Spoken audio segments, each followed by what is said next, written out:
अस्सलाम वालेकुम व्यूअर्स, मैं हूं समीना पाशा। उम्मीद है आप लोग खैरियत से होंगे। व्यूअर्स, कुछ अहम खबरें और अपडेट्स लेकर इस वीलॉग में आपके सामने हाजिर हैं जनाब। आज जैसा कि मैंने आपको पिछले वीलॉग में डिटेल से बताया था कि ये हफ्ता ख़ास तौर पर अदालती मामलात से जुड़ी हुई बहुत सी खबरों के लिए बड़ा अहम होने जा रहा है और इसी सिलसिले में आज के दिन जो पेशरफ्त थी मुख्तलिफ केस की वो डिसाइड करेगी कि आइंदा का पाकिस्तान का सियासी मंजरनामा क्या होगा। तो आज बिल्कुल हमने देखा कि बड़े बड़े अहम फैसले, बड़े बड़े अहम मामलात और डेवलपमेंट्स हुई हैं कोर्ट्स के अंदर। इससे आपको अपडेट करते हैं। सबसे बड़ा फैसला तो सुप्रीम कोर्ट की तरफ से आया है मखसूस नशिस्तों के केस में।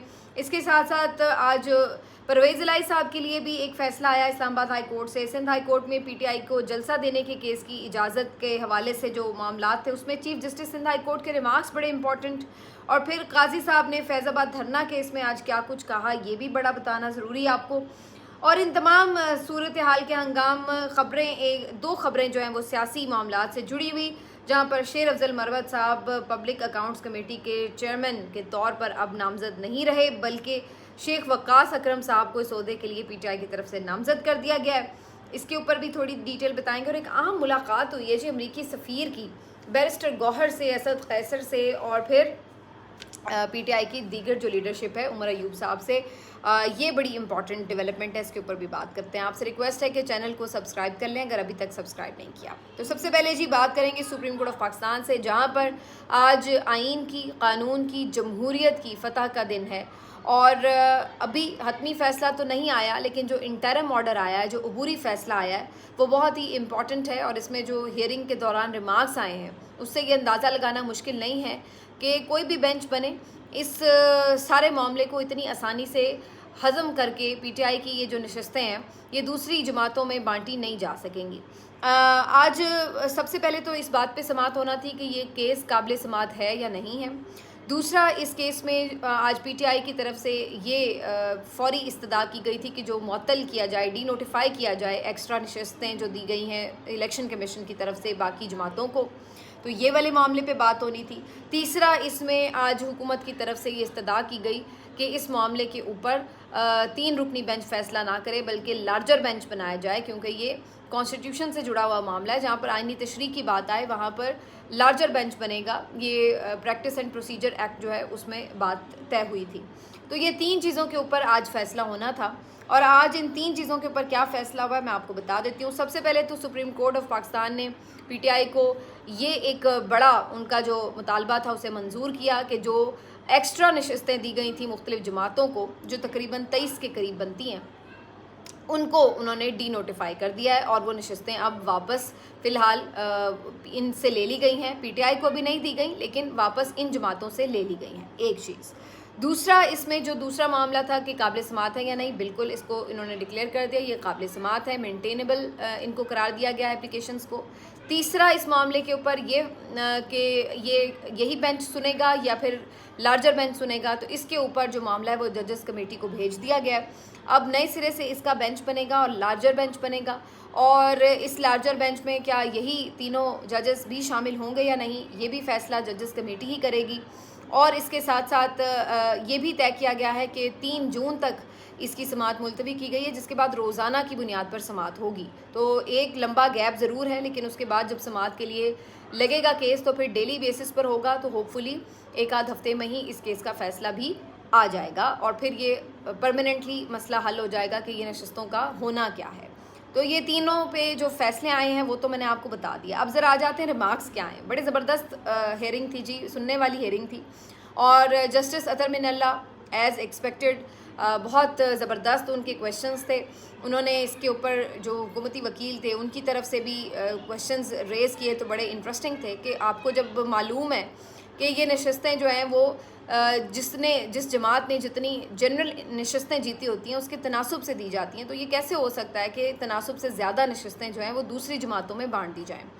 फिर उसके बाद इस पर इलेक्शन कमीशन को भी नोटिस किया गया और बुलाया गया कि जी उनकी तरफ से भी कोई पेश हो, उनसे भी सवाल जवाब हो, और थोड़ा सा वक्फा भी किया गया। फिर वक्फे के बाद जब इलेक्शन कमीशन की तरफ से वकील पेश हुए तो उन्होंने जस्टिस मंसूर अली शाह साहब ने उनसे सवाल किया कि ये बताएं कि अगर बिलफर्ज 206 नशस्तें हों अगर पार्लियामान की और इसमें से 200 नशस्तें आज़ाद उम्मीदवार जीत जाएँ, तो ऐसी सूरत में 6 नशस्तें अगर कोई सियासी जमातें जीत जाएं, एक एक नशस्तें जीत जाएं बिलफर्ज, तो क्या जो 78 के करीब मखसूस नशस्तें होंगी वो आप उन 6 जमातों में बांट देंगे? तो इसके ऊपर सारे ज़ाहिर कोर्ट में जो लोग बैठे हुए थे पीछे वो हंसने लगे कि ये क्या इन्होंने लॉजिक बनाई है इलेक्शन कमीशन ने। और इलेक्शन कमीशन ढिठाई के साथ कहने लगा कि जी ऐसा ही होगा कानून के मुताबिक। तो इस पर फिर जस्टिस साहब ने कहा कि देख लें, हमें तो हंसने की आवाज़ आ रही है आपकी इस लॉजिक के ऊपर। तो ये हाल है, मतलब बेशर्मी की इंतहा है इलेक्शन कमीशन की तरफ से कि जनाब एक तो आप गलत काम कर रहे हैं और आपको पता है कि आपने एक गलत काम किया। पहली बात तो ये इसलिए गलत है कि ये जमहूरियत की रिवायत के हट के आपने काम किया ना, तो एक तो इसलिए गलत। दूसरी बात ये कि आपने अपने तौर से आइन की तशरीह कर ली। आपने अपने तौर पे ये सोच लिया कि जी वो नशिस्तें अगर पीटीआई को नहीं मिल रही तो चलो जी मैं दूसरों को बांट दूँ। तो ये आपको किसने इख्तियार दिया कि आप अपने तौर पर ये फैसला कर लें कि इन नशिस्तों का आपने क्या करना है? अगर हम ये एक लॉजिक मान भी लें कि वो पीटीआई को नशिस्तें नहीं मिलनी, तो ये भी तो आइन में नहीं लिखा हुआ कि वो नशिस्तें बाकी जमातों को मिल जाएंगी। तो ये आपने अपने तौर पे कैसे फ़ैसला कर लिया? तो ये एक बहुत सॉलिड पॉइंट है जिसके ऊपर मुझे इस केस में कहीं पर भी उम्मीद ये नहीं लगती कि ये दूसरी जमातों को मिल जाएँ। ये हो सकता है कि पीटीआई को भी ना मिले, लेकिन ये नहीं हो सकता कि ये नशिस्तें दूसरी जमातों को मिल जाएँ। तो ये बिल्कुल आइन की रूह के ख़िलाफ़, जमहूरियत की रूह के ख़िलाफ़ एक इक़दाम होगा। और इस पर फिर आज जज साहिबान ने कहा भी कि ये कैसे हो सकता है कि किसी का मैंडेट है और आप किसी दूसरे को दे दें। जो काम डायरेक्टली नहीं हो सकता वो इनडायरेक्टली कैसे किया जा सकता है? जस्टिस अतर मिनल्ला ने बात की। और फिर यहाँ पर उन्होंने जो बल्ले का निशान छीनने के हवाले से मामला है उसके ऊपर भी कमेंट किया और उन्होंने कहा कि ये पहली दफ़ा हुआ है कि एक बड़ी सियासी जमात से उसका निशान ले लिया गया। और अगर कहीं निशान ले भी लिया गया किसी टेक्निकल फॉल्ट की वजह से, तो ये कैसे तय कर लिया गया कि उसको बहैसियत जमात आप इलेक्शन ही नहीं लड़ने दे रहे? ठीक है, आपने उनको मुख्तलिफ निशान दे दिए, वो बात समझ में आती है, लेकिन हैं तो वो एक ही जमात के लोग और वो जमात सियासी जमात रजिस्टर्ड भी है इलेक्शन कमीशन में। तो आपने ये कैसे तसव्वुर कर लिया कि वो पीटीआई का हिस्सा भी नहीं रहे? भाई वो एक निशान से इलेक्शन नहीं लड़े, लेकिन हैं तो वो पीटीआई का हिस्सा और पीटीआई एक रजिस्टर्ड जमात है। फिर सलमान अकरम राजा साहब ने इस पर कहा कि यही मुद्दा लेकर मैं इलेक्शन कमीशन में भी गया था, लेकिन उन्होंने मेरी बात नहीं मानी। तो अब जब ये आगे लार्जर बेंच में मामला आएगा तो ऑटोमेटिकली ये सारे सवालात जो हैं उसमें डिस्कस होंगे कि अगर निशान ले भी लिया था, वैसे तो निशान लेना भी एक इंतहाई गलीज़ किस्म का फ़ैसला था और अब इसके ऊपर बंदा क्या बात करे, बहुत बात हो चुकी है। तो बहुत ही घटिया ये फ़ैसला था इलेक्शन कमीशन का भी, और फिर जब सुप्रीम कोर्ट ने इसको इंडोर्स किया तो उनकी तरफ से भी ये बहुत मकरूह फ़ैसला था। तो बहरहाल ये जो फ़ैसला था वो आपने कर लिया सो कर लिया। आपका शौक़, आपकी चॉइस कि आपने गले में ये हार पहनना पसंद किया, ये इस तरह की बदनामी का हार पहनना पसंद किया, वो आपकी चॉइस। लेकिन अब वो अगर उसको भी मान लिया जाए कि भाई एक निशान पर नहीं लड़ रहे, तो कम से कम बाकी जो जमात है वो है तो उसी जमात का हिस्सा, वो लोग हैं तो उसी जमात के हिस्से, और फिर उसके बाद उसी बेस के ऊपर उनकी मखसूस नशिस्तें भी बनती हैं। तो ये सब ऑटोमेटिकली कैसे सेट हो गया कि नहीं, ना वो उस जमात का हिस्सा रहेंगे, ना उन्हें मखसूस नशिस्तें मिलेंगी, उनकी मखसूस नशिस्तें दूसरों को, ये सब कुछ ऑटोमेटिकली खुद से अपने तौर पर इंटरप्रेट कर लिया इलेक्शन कमीशन ऑफ पाकिस्तान ने। इसके ऊपर ये इतनी ज़्यादा इनकी संगीन खिलाफ वर्जी आईनी कि इनको कटहरों में खड़ा किया जाना चाहिए और इनको सज़ाएँ मिलनी चाहिए इसके ऊपर सख्त किस्म की, कि ये आप अपनी मर्ज़ी से कैसे आइन की तशरीह कर सकते हैं और लोगों का मैंडेट उठाकर दूसरों की झोली में डाल सकते हैं। लेकिन होगा कुछ नहीं, क्योंकि यहाँ पर चहीतों को कुछ नहीं होता। बहरहाल जी, ये अब सारा जो मामला है अब 3 जून तक फ़िलहाल पोस्टपोन कर दिया गया है। लेकिन इससे हुआ क्या है, असरात इसके दूररस हैं।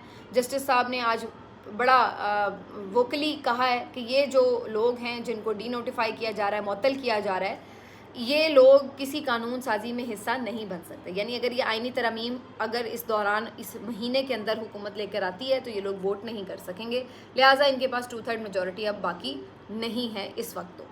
तो अब जो काजी साहब की फौरी एक्सटेंशन का मामला आने को था वो भी फ़िलहाल पोस्टपोन नज़र आ रहा है। तो ये जी सारी सूरत हाल, आगे इस पे हो सकता है कि ये कोई और तरीका निकालने की कोशिश करें, लेकिन बज़ाहिर मुझे लग रहा है कि आप एक हद तक ही आइन और क़ानून का इस तरह से मजाक कर सकते हैं, उसका खिलवाड़ कर सकते हैं। उसके बाद कहीं ना कहीं तो रास्ता रुकता है। सलमान अकरम राजा साहब ने जो सुप्रीम कोर्ट के बाहर गुफ्तगू की वो बड़ी इंपॉर्टेंट थी कि अगर आप ये समझ रहे हैं कि आप फ़रेब देकर लोगों के मैंडेट को इधर से उधर कर लें और एक जाली हुकूमत, जाली पार्लियामान खड़ी कर लें, तो ये ड्रामा आपका कितनी देर चल सकता है? फ़रेब तो फ़रेब है, हकीकत तो हकीकत है। तो ये एक आगाज़ ज़रूर है, लेकिन अभी सफ़र लंबा है और थोड़ा इसको मज़ीद जद्दोजहद इसमें रहेगी, लेकिन अच्छी बात यह है कि सफ़र का आगाज़ ज़रूर हुआ है कम अज़ कम, और इसको अभी ज़्यादा दिल गुर्दा रखना पड़ेगा लोगों को इसको आगे चलाने के लिए। इतनी आसानी से माफिया हार नहीं मानता, उसके लिए आपको ज़रा ज़्यादा मेहनत करनी पड़ती है। काफ़ी की है, बहुत बर्दाश्त भी किया है पीटीआई ने, लेकिन अभी मज़ीद इसमें चलना पड़ेगा आगे। बाकी आज नारे वारे खूब लगे, जो ख़वातीन आई हुई थी वहाँ पर सुप्रीम कोर्ट में, उनकी तरफ से बड़ी खुशी का इजहार किया गया, तो ये सब हमने देखा। अब थोड़ा आगे आते हैं जी। दूसरी तरफ आज इस्लामाबाद हाई कोर्ट से जस्टिस मोहम्मद अरबाब साहब ने एक अहम फैसला दिया है। परवेज़ इलाही साहब को घर मुंतकिल कर दिया जाए, उनकी सेहत दुरुस्त नहीं है, घर को ही सब जेल करार दे दिया जाए। ये दरख्वास्त की गई थी उनकी अहलिया कैसरा इलाही साहिबा की तरफ से। इसके ऊपर एक पॉजिटिव हक में फ़ैसला आ गया है आज, और जस्टिस साहब की तरफ से अपील मंजूर करते हुए जेल इंतज़ामिया को ये हुक्म दिया गया है कि 15 दिन के अंदर अंदर चौधरी परवेज़ इलाही साहब को उनके घर पर शिफ्ट कर दिया जाए और उसे सब जेल करार दे दिया जाए। तो ये एक बड़ा रिलीफ होगा परवेज़ इलाही साहब के लिए अगर उनको घर पे शिफ्ट कर दिया जाता है, क्योंकि वाकई उनकी सेहत की कंडीशन अच्छी नहीं है। कम अज़ कम वहाँ पर घर पर होंगे तो वो थोड़े बेहतर हालात में होंगे। तो ये जी एक पॉजिटिव डेवलपमेंट, एक और अच्छी खबर पीटीआई के लिए। तीसरी खबर सिंध हाई कोर्ट से है, जहाँ पर पीटीआई को जलसा करने की इजाज़त देने के केस का मामला चल रहा था। यहाँ पर chief justice Sindh high court साहब ने बड़े ज़बरदस्त रिमार्क्स दिए और उन्होंने फिर कहा हुकूमती वकला को, इंतज़ामिया को, कि भाई क्या वजह, आप क्यों इनसे खौफज़दा हैं कि ये आपको क्या कर देंगे जो आप इनको जलसा नहीं करने दे रहे। एक तरफ आप कहते हैं ये बर्गर पार्टियाँ ये ख़त्म हो गई हैं, इनका कोई वजूद नहीं है, इनकी कोई नशस्तें नहीं हैं, तो फिर खौफज़दा आप किस बात से हैं? जब ये थोड़े से लोग हैं तो अगर आकर जलसा करके चले भी जाएंगे तो आपका क्या बिगाड़ लेंगे, तो किस बात का खौफ है? फिर उन्होंने ये भी कहा कि आप लोग शरीफ लोगों को आगे कर देते हैं और जो पीछे फैसला साज हैं वो पीछे छुपे बैठे हैं, तो आप उन्हें कहें कि इन मामलात से अब आप पीछे हट जाएं। ये ना हो कि फिर हम तहकीकात करें और फिर बात आगे निकल जाए। तो बेहतर है कि जिसका जो आईनी हक़ है उसको दिया जाए। अगर वो जलसा करना चाह रहे हैं आप उनको जलसा करने दें, क्यों आप उनसे इस मामले के ऊपर भिड़ रहे हैं? अभी कुछ दिन पहले सियासी जमातों ने जलसा किया तो क्या हो गया, एक पटाखा नहीं फूटा। तो ये उनका हक़ है, आइन उनको देता है, आप उनको जलसा करने दें। तो chief justice Sindh high court इस मामले पर काफ़ी क्लियर हैं। बज़ाहिर लग रहा है कि अदालत से इस मामले पर फैसला पीटीआई के हक़ में आ जाएगा। दूसरी तरफ आज काजी साहब बड़े गुस्से में हैं। फैज़ाबाद धरना कमीशन की जो रिपोर्ट आज पेश की गई फैज़ाबाद वाले केस में, तो उसके ऊपर आज बड़ा उन्होंने गुस्से का इजहार किया। ग्रामर ठीक नहीं है, कमरे से बाहर नहीं निकले, किसने रिपोर्ट बनाई है, किस तरह की गलतियां हैं इसमें, किसी से पूछा ही नहीं है इन्होंने, बस क्लीन चिट दे दी है, ये हो गया वो हो गया। फिर ये भी कहा कि जी अगर उस दिन फैज़ाबाद धरना पे जो मेरा फ़ैसला था उस पर अमल दरामद हो जाता तो 9 महीना होता। अब ये देखिए, अगेन बार बार हम ये बात मेंशन करते हैं कि काजी साहब जो हैं वो एक पर्सनल ग्रज रखते हैं पीटीआई के ख़िलाफ़, और चाहे केस उनसे जुड़ा हुआ हो या ना जुड़ा हुआ हो, वो कहीं ना कहीं यानी खींच खांच कर उनको बीच में ले आते हैं। अब 9 मई का इस बात से कोई ताल्लुक भी नहीं है, लेकिन बिला वजह उसमें घुसेड़ रहे हैं कि जनाब अगर आपने इस पर फैसला किया होता तो आज 9 महीना होता। तो अगेन ये किसको आप पैगाम दे रहे हैं और क्यों आपको इसकी ज़रूरत महसूस हुई कि आप ये बात करें? कमीशन के ऊपर बड़ा नाराज़ हैं वो, और कह रहे हैं कि ये बिल्कुल इन्होंने बेकार रिपोर्ट बनाई है, खूब क्लास ली है, टीएलपी को क्यों नहीं बुलाया, फलां को क्यों नहीं बुलाया, और इस तरह आपने क्लीन चिट दे दी, सारा नज़ला आपने राना सनाउल्लाह पे डाल दिया, ये तो लग रहा है उस वक्त की हुकूमत के ख़िलाफ़ किसी ने रिपोर्ट बनाई है वगैरह वगैरह। तो भाई जिन लोगों ने कमीशन में जाके खुद क्लीन चिटें दी हैं वो इसी हुकूमत के ही लोग हैं। अब राना सनाउल्लाह तो ऑन एयर ये कह रहे हैं कि जो फैज़ हमीद साहब हैं वो इस धरने के पीछे नहीं थे, ये बात उन्होंने टीवी शो में कही है। इसी तरह से आप बाकी लोगों को भी देख लें जो कमीशन में पेश हुए, उन्होंने भी जाके कहीं ये नहीं कहा कि जी ये सारा कुछ फ़ौज ने कराया, और जो फैज़ हमीद साहब थे इन्होंने अपने मर्ज़ी से जाकर उनसे कोई मुज़ाकरात किए। उस वक्त के वज़ीर आज़म शाहिद खान अब्बासी साहब ने इस बात को ऑन किया है कि जी उन्होंने मेरे कहने पर जाके उनसे बातचीत की। तो फिर काजी साहब जब वो लोग खुद ही नहीं मान रहे तो आप किस तरह ज़बरदस्ती फैज़ हमीद साहब के ऊपर सारा मलबा डालेंगे, ये बताएं। मैं ये नहीं कह रही कि फैज़ हमीद साहब वाकई क्लियर हैं इस मामले में, लेकिन अब नून लीग ही उनके घुटनों में बैठी हुई है, तो फिर वहाँ पर आप क्या कर सकते हैं? तो गुस्सा आपका बजाय, वैसे हमें आपसे हमदर्दी है। वैसे भी आज आपको गुस्सा किसी और बात का था, निकल कहीं और रहा था। आगे बढ़ते हैं, आपको बताएंगे जी वकला तहरीक का भी आगाज़ हुआ जा रहा है। ये अनाउंसमेंट है कि जी हम वकला तहरीक करें, लेकिन मुझे वैसे समझ नहीं आ रही, आपस की बात है। हालांकि आज ऐवान अदल के बाहर अच्छा एक इकट्ठ था वकला का, बड़ी तादाद में वकला जमा थे। रबिया बाजवा साहबा का यहाँ बड़ा शोला बयां खिताब था, बहुत ज़बरदस्त एक उनकी तरफ से मुजाहरा भी था, सारा कुछ था, लेकिन तहरीक मुझे फिर भी ये नज़र नहीं आ रही ऑनेस्टली, क्योंकि वकला तहरीक की कोई वजह नज़र नहीं आ रही। किस बात पे वकला तहरीक करेंगे? और वैसे भी जब तहरीक चलाने की आप समझ लें कि ज़रूरत थी, जब आइन और क़ानून पामाल हो रहा था, जब जिस तरह से मैंडेट पामाल हुआ, जिस तरीके से 3 महीने के अंदर इलेक्शन नहीं करवाए गए 90 दिनों में, वो टाइम था कि वकला तहरीक चलाते। अब तो जो होना था हो गुजरा है, अब वकला किस बात के ऊपर तहरीक चलाएंगे? हाँ, आइनी तरमीम के ऊपर, चीफ जस्टिस की एक्सटेंशन के ऊपर कर सकते हैं, वो फ़िलहाल फिर मामला रुक गया, तो अभी उस पर भी कोई वजह नहीं है तहरीक चलाने की। तो मुझे ये समझ नहीं आई कि अब इनका इकट्ठे होने का क्या मतलब है, नारे वगैरह लगाने का। जब टाइम था तब तो हमें नज़र नहीं आया कि जब पामालियाँ हो रही थी इंसानी हुकूक की, जब लोग यानी वजह घसीटे गए, खींचे गए, उनके चार दीवारी के कद्दूस पामाल हुए, उनके घर तोड़े गए, सब कुछ हुआ, तब तो वकला चुप रहे। तो अब आप किस चक्कर में जो है वो बाहर निकल रहे हैं और कह रहे हैं कि जी हम किस मकसद के लिए आप चलाएंगे? मेरी अभी तक ये समझ में बात नहीं आई। बहरहाल लेट्स सी। अगर जजेस की आज़ादी की बात है तो वो तो ऑलरेडी इस वक्त हम देख रहे हैं कि केस चल रहा है, तो लेट्स सी कि उसका क्या अंजाम निकलता है। आखिर में जी आपको ये बता दें कि शेर अफजल मरवत साहब जो हैं वो पब्लिक अकाउंट्स कमेटी की चेयरमैनशिप के ख्वाहां ज़रूर थे, और इमरान खान साहब ने उनको इनिशियली नामज़द भी किया था। लेकिन ख़बर यही है कि जो उन्होंने सऊदी अरब पर बयान दिया, फिर मुसलसल उनके जो आपस में बयानबाजियाँ एक दूसरे के ख़िलाफ़ भी करते रहे हैं वो, तो इन चीज़ों को कुछ इमरान खान साहब ने पसंद नहीं किया। तो अल्टीमेटली उन्होंने शेर अफजल मरवत साहब की बजाय ये कहा कि ये जो फ़ैसला है ये सियासी कमेटी करे, और पीटीआई की जो सियासी कमेटी है, जिसमें मैंने आपको बताया था कि कुछ 14 के करीब लोग शामिल थे जिनके नाम मैंने आपको पहले भी शेयर किए हैं, उसके सुपुर्द कर दिया था ये मामला। तो उस कमेटी के इजलास में फ़ाइनली अब कुर्रा फ़ाल निकला है शेख वकास अकरम साहब के नाम। शेख वकास अकरम साहब को पब्लिक अकाउंट्स कमेटी की चेयरमैनशिप के लिए नामज़द किया गया पीटीआई की तरफ से, और शेर अफजल मरवत साहब का नाम जो है वो वापस ले लिया गया। तो शेर अफजल मरवत साहब को नुकसान हुआ है उनकी बिला ज़रूरत बयानबाजी से, और मेरा ख़्याल है कि ये उनके लिए एक अच्छा